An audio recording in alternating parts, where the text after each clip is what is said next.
అసలు బాగాలేదన్నమాట. ఫీవర్ చాలా వస్తుంది. ఏంటో ఆ రోజు ఎగ్జామ్ మార్నింగ్ అయింది, ఏమో ఎగ్జామ్లోనే వెళ్ళాను, ఎగ్జామ్లో కూర్చున్నాను. ఎగ్జామ్లో కూడా ఏం రాయలేకపోయాను. అసలు ఒక పక్కన ఏమొచ్చి జలుబు వచ్చేస్తుంది, ఒక పక్క నుంచి పెన్తో కూడా రాయలేకపోతున్నాను. అసలు వచ్చినా కూడా రాయలేదు. చాలా బాధ అనిపించింది. సర్లే ఎంతైనా రాద్దాం అనుకున్నాను, కానీ అస్సలు నా వల్ల అయితే కాలేదు. అప్పటికే ఫీవర్ చాలా ఎక్కువ ఉందన్నమాట స్కూల్లోనే. సరే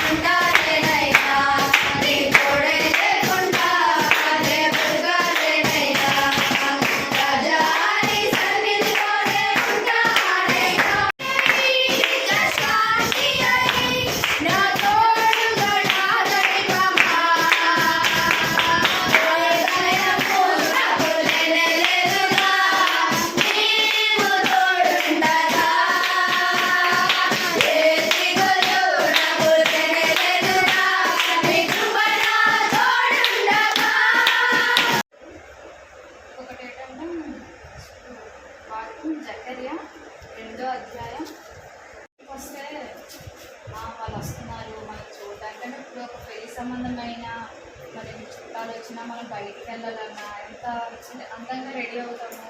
ఆ పెళ్లి కొడుకు వస్తున్నాడు, మనం చూడడానికి వస్తున్నాడు కదా, అంటే మనకి నచ్చిన వాడైనా మనం ప్రేమించిన దేవుడి చర్చిలో కనిపెట్టి అలాగే ఎంత అందంగా రెడీ అవుతామో, అలాగే దేవుడు కూడా మన గృహాల్లోకి మనతో నివసించడానికి మన ఇంటికి వస్తున్నాడు.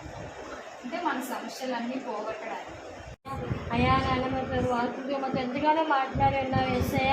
నిజమే తండ్రి నాయన ప్రభా. అయా నువ్వు మా కోసం ఎంతగానో ఎదురు చూస్తావు యేసయ్య తండ్రి నాయన. అయా నాయన మేము నాయన ఆహ్వానం చేయాలని మాట్లాడావు తండ్రి. అయా నిజమే నాయన మా కోసం నాయన ఎవరైనా అవసరం ఎంత ఆనందపడతామో అలా నీ విషయంలో మేము ఎంతగానో సంతోషంగా ఉండాలన్నావు యేసయ్య తండ్రి.